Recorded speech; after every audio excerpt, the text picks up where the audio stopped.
टाइमले भन्नुहोस् धनजङ्काजी।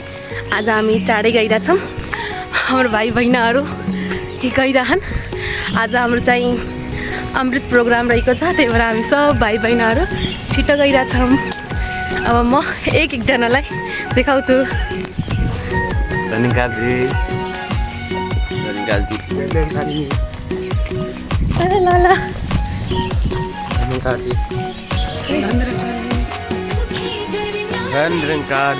ल अब हामी कहाँ गइरहेछौँ? जानकी नगर अमृत प्रोग्राममा हामी सब ल अब हामी पुगिसक्यौँ जानकी नगर।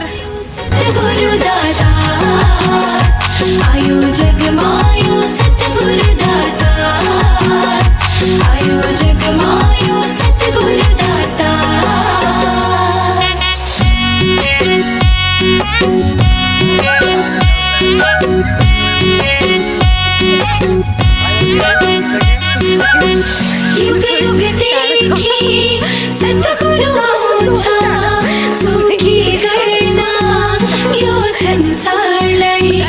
युग युग देखी सतगुरु आउँछ सुखी गर्न यो संसारलाई। आयो सतगुरु गर्न उपकार, आयो सतगुरु गर्न उपकार। आयो जगमायो सतगुरु दाता, आयो जगमायो सतगुरु दाता, आयो जगमायो सतगुरु दाता।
आयो जगमायो सतगुरु दाता, आयो जगमायो सतगुरु दाता, आयो जगमायो सतगुरु दाता।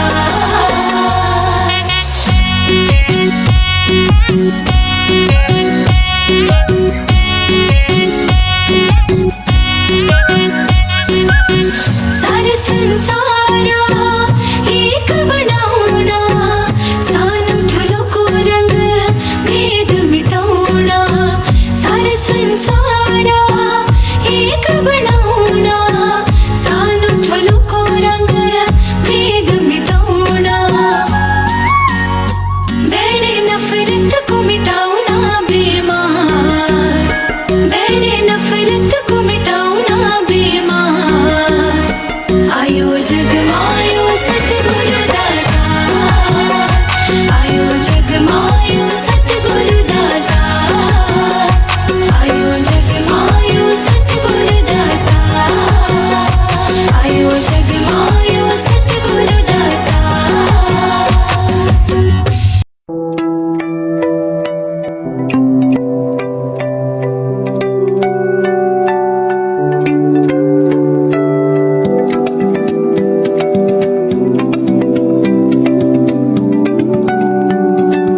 संपूर्ण अभिवादन, नमस्कार, धन्यवाद। आज 21 फेब्रुअरी 2026 संत निरंकारी मंडल नेपाल बुटवल जानकी नगर को शाखा द्वारा यस बुटवल नगर पालिका र तिलोत्तमा नगरपालिका को बॉर्डर में अवस्थित रहेको यो जुन खोला रहेको छ यो खोलामा बहुत धेरै फोहोरो रहेको छ।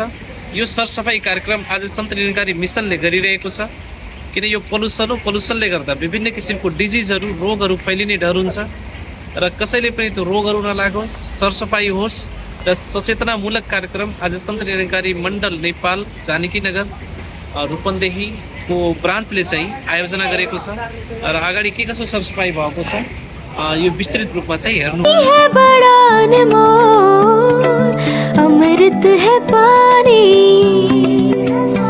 इस जग में पानी है बड़ा अनमोल।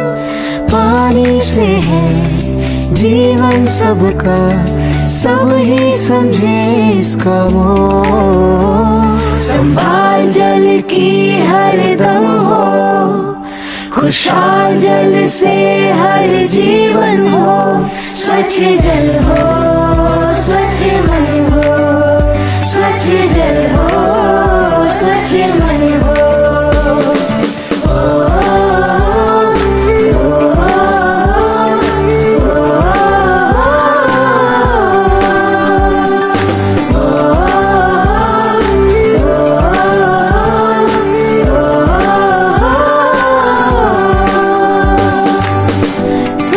जल प्रभु निरंकार का मिला एक वरदान है, लाखों करोड़ों जीवों को देता जीवन दान है। शीतल निर्मल पानी जैसे सबको ठंडक देता है, ऐसा उहाँ महात्माजी हुनुहुन्छ बुटवल जानकी नगर सन्त निरंकारी मण्डल नेपालका जानकी नगर शाखाको शाखा प्रमुख हुनुहुन्छ, उहाँ सत्सङ्ग इन्चार्ज हुनुहुन्छ र उहाँले आज यो विशेष कार्यक्रम के रहेको छ किन रहेको छ जानकारी गराउनको लागि उहाँले बिन्ती गर्नुहुन्छ।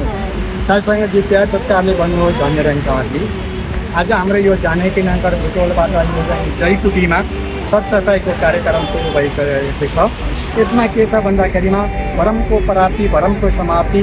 आज जो पनि छ जल स्रोत जो छ गन्दगी छ नालाहरू छ बाहिर छ जो प्रदूषण फैलिरहेको हुनाले हामीले सरसफाइको कार्यक्रम आज चाहिँ के छ भन्दाखेरिमा गुरु पर्व दिवसको दिन हामीले हमेसा हर साल यस्तो गरिरहेका छौँ। यसमा यो यहाँको जाने मानवतालाई पनि जागृत यो गरिरहेको छ कि हामीले सरसफाइमा ध्यान दिनुपर्छ। यो प्रदूषण भनेको बाहिरको या भित्रको यो हानिकार छ, त्यसै कारणले गर्दाखेरि हामीले स्वस्थ रहौँ र पानीहरू पनि स्वस्थ मूलहरू चाहिँ नालाहरू पनि स्वस्थ राखौँ भन्ने यो अभियान लिएर चलेको छ हाम्रो यो मिसनले। र यसमा हामीले यही बिन्ती गर्छौँ कि ईश्वर परमात्माको यो ब्रह्म ज्ञानको बाद भरम समाप्त भएर ईश्वर परमात्माको जानकारी हुन्छ। यो जानकारीको हुनाको बाद आध्यात्मिक ज्ञान हुन्छ। यो धर्म सम्प्रदाय नभएर यो एउटा मिसनले आध्यात्मिक ज्ञान हो। यसबाट सबैको परमपिता परमेश्वरको जानकारी भएपछि सबै भाइ बन्धु सबै एक हिन्दू मुस्लिम सिख इसाई सबै भाइमा मिलेर बस्न यसले सिकाएको छ। र यसमा यो के छ भन्दा पनि आजको दिनमा यो युगमा युवाहरू जाने कुलतमा लागिरहेका छन्, नसाहरू गर्ने बेरोजगारी जो पनि छन् नि यसमा कुलतमा लागेका छन्, संस्कार रहित भएको छ। यस मिसनले के सिकाउँछ भन्दाखेरि प्यार नम्रता सहनशीलता सिकाउँछ र संस्कार सिकाउँछ।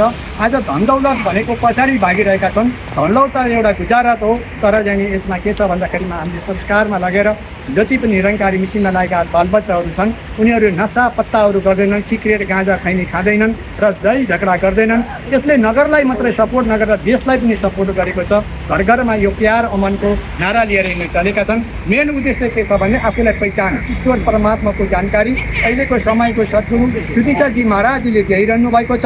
हामीले यही सन्देश दिइरहेका छौँ। मिसनले चाहिँ यो आउनुहोस् हामी पनि एकजुट भएर ईश्वर परमात्मालाई जान्ने योग्य छ, मान्ने योग्य छ, जानु भनेर यो अभियान लिएर चलेका छौँ। साथसङ्गत यिनै भन्दै जाँदै 2-4 शब्द क्षमा याचना चाहन्छ प्यार सत्कारले भन्नुहोस् र सबै हामी एकजुट भएर आज समयको कार्यक्रम यो जयपुरीमा गरिरहेका छौँ। प्यारले भन्नुहोस् धन निरङ्कार। धेरै धेरै धन्यवाद छ। उहाँ हुनुहुन्छ जानकी नगर ब्रान्चका सत्सङ्ग इन्चार्ज महात्मा कोष बहादुर छेत्रीजी र उहाँले एकदम सटिकमा जानकारी गराउनु भयो। र अलिकति आध्यात्मिक कुरा पनि गर्नुभयो धेरै राम्रो लाग्यो र अरू पनि महात्माहरू हुनुहुन्छ उहाँहरूको विचारहरू अहिले हेर्नेछु सुन्नेछु र अहिले हामीसँग उपस्थित हुनुहुन्छ तिलोत्तमा नगरपालिका वार्ड नम्बर 2 का वडा अध्यक्ष श्री दिलबहादुर भट्टराईजी र वडा सदस्य पनि हुनुहुन्छ अनि दुईजना यहाँ आज सरसफाइ कार्यक्रममा उपस्थित हुनुहुन्छ र उहाँहरूको आफ्नो अनुभव कस्तो रह्यो एउटा आध्यात्मिक मिसन चाहिँ सत्सङ्ग गर्दछ हरेक हप्ता जानकीनगरमा र यस्तो सरसफाइ कार्यक्रम पनि गरिरहेको छ हसनपुर नगरपालिकामा वार्ड नम्बर 2 मा कस्तो लागिरहेछ त्यही यसो आफ्नो प्रतिक्रिया चाहिँ राख्नु। धन्यवाद सम्पूर्णमा नमस्कार नेतृत्व गर्नुभएको छ अब हामीले अध्यक्ष भन्नुपर्छ अथवा सभापति भन्नुहुन्छ व्यक्तिहरूलाई धेरै धेरै धन्यवाद छ र तिलोत्तमा नगरपालिका वडा नम्बर 2 को तर्फबाट सम्पूर्णमा स्वागत हुन्छ र यो अभियान लिएर आउँदछ प्रसङ्ग निरङ्कारी बाबाद्वाराको आफू पनि बचाउँ अरूलाई पनि बचाउँ भनेर त्यो तपाईँहरूले ल्याएको कार्यक्रमलाई पूर्ण हामी तिलोत्तमा नगरपालिकावासी तिलोत्तमा नगरपालिका वडा नम्बर 2 ले स्वागत गर्ने योग्य कार्य तपाईँहरूले लिनुभएको छ र हामीले यो सरसफाइ मात्रै होइन आफू पनि बचाउँ अरूलाई पनि बचाउँ भन्ने उद्देश्यले कहिले ब्लड डोनेसन गर्नुभएको छ कहिले सर्भिस लाइनको त्यो पार्कहरू सरसफाइ गर्नुभएको छ विभिन्न कार्यक्रम गरेर यस्ता सरसफाइ कार्यक्रम गर्नुभएकोमा तपाईँहरूलाई धेरै धेरै धन्यवाद छ र हामी तिलोत्तमावासी हुँदाखेरि हामी तिलोत्तमा नगरपालिका वडा नम्बर 2 ले वडा कार्यालय नै सरसफाइको कार्यक्रम आफै वडाले नै सञ्चालन गरेको अवस्था छ र हाम्रो 2 नम्बर वडामा 2टा ट्र्याक्टर छन् सरसफाइमा 10 जना कर्मचारी छन् त्यति गर्दा पनि अझ सरसफाइ पूर्णत रूपमा भएको अवस्था छैन किन भन्नुहुन्छ भनेदेखि हामीले बुटोल उपनगरपालिकाबाट बगाएर ल्याएको यो प्लास्टिक तपाईँहरूले देखिराख्नु भएको छ कसैले आक्षेप लगाएको कुरा होइन हामी बुटोल नगरपालिकालाई पनि सरसफाइ हातेमालो गरेर सरसफाइ गराउँ सरसफाइ भनेको स्वास्थ्यसित जोडिएको जहाँ सरसफाइ हुँदैन उहाँ रोग पनि उत्पन्न हुन्छ भन्ने अभियानमा हामी पनि लागेका छौँ र यो स्वास्थ्यप्रति हामी धेरै आभारी पनि छौँ र तपाईँहरूलाई धेरै धेरै धन्यवाद भन्दै धेरै कुरा नराखिने कुरा धन्यवाद धन्यवाद। जस्तै हाम्रो सन्त निरङ्कारी मिसनको एउटा नारा पनि रहेको छ प्रदूषण भित्र होस् कि बाहिर होस् एउटै हानिकारक हुन्छ भित्रको प्रदूषण आफैले सफा गर्ने हो मेडिटेसनद्वारा ध्यानद्वारा एक्सर्साइजद्वारा बाहिरको प्रदूषण जुन हुन्छ हामी सामूहिक रूपले सरसफाइ गर्नुपर्छ आफ्नो मान्यता छ र यसमा आगामी दिनमा हामी हजुरहरूको सहयोगको चाहिँ धेरै अपेक्षा राखेका छौँ। धन्यवाद।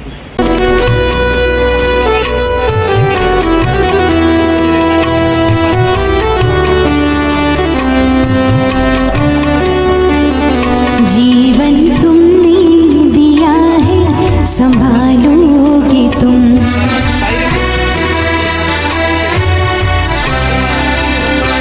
जीवन तुमने दिया है संभालोगे तुम आशा हमें है विश्वास है हर मुश्किल से गुरुजी निकालोगे तुम जीवन तुमने दिया है संभालोगे तुम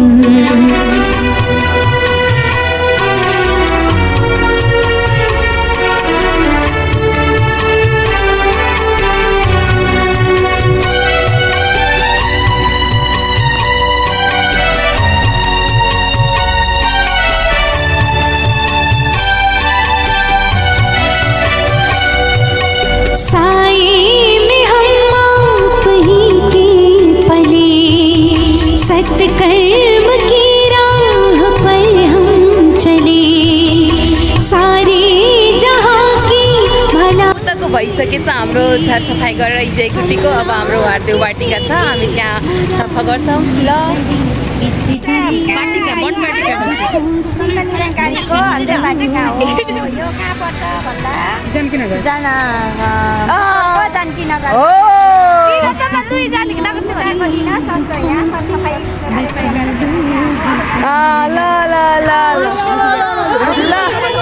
ल यहाँ मुखीजी हाम्रो समातेर हिँड्नु राख्नु भएको छ पानीहरू पानी खाना छ भने खानु ल यहाँ पुरै हेल्थको केयर गर्दै हुनुहुन्छ हाम्रो मुखीजी। एक टाइम खाने मान्छे योगी 2 टाइम खाने मान्छे भोगी बार खाने मान्छे रोगी एउटा रोटी 2 गुना सब्जी 3 गुना पानी 4 गुना हाँस्नी खाना खाएपछि 100 कदम चल्ने यस्तो भयो भने डक्टरको पास गर्दैन जाने निरोगी भएर घरमा रहने भन्छन् योगीले।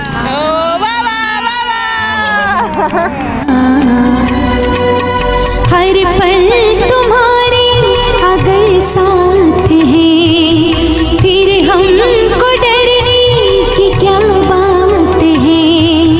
कठिनाइयों से न हारेंगे हम तुमको हमेशा पुकारेंगे हम।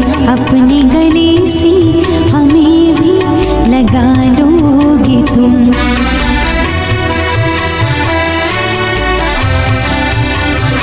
अपने गले से हमें भी लगा लोगे तुम। आशा हमें है विश्वास है हर मुश्किल से गुरुजी निकालोगे तुम। जीवन तुमने दिया है संवारोगे तुम।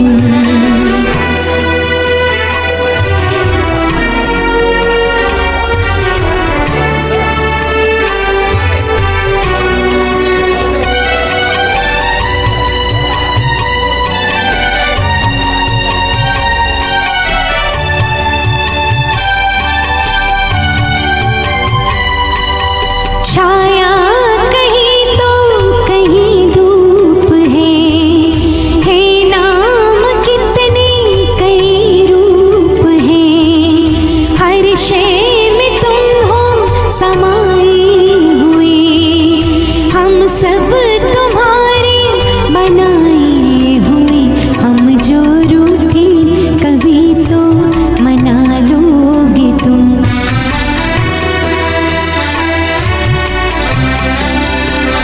हम जो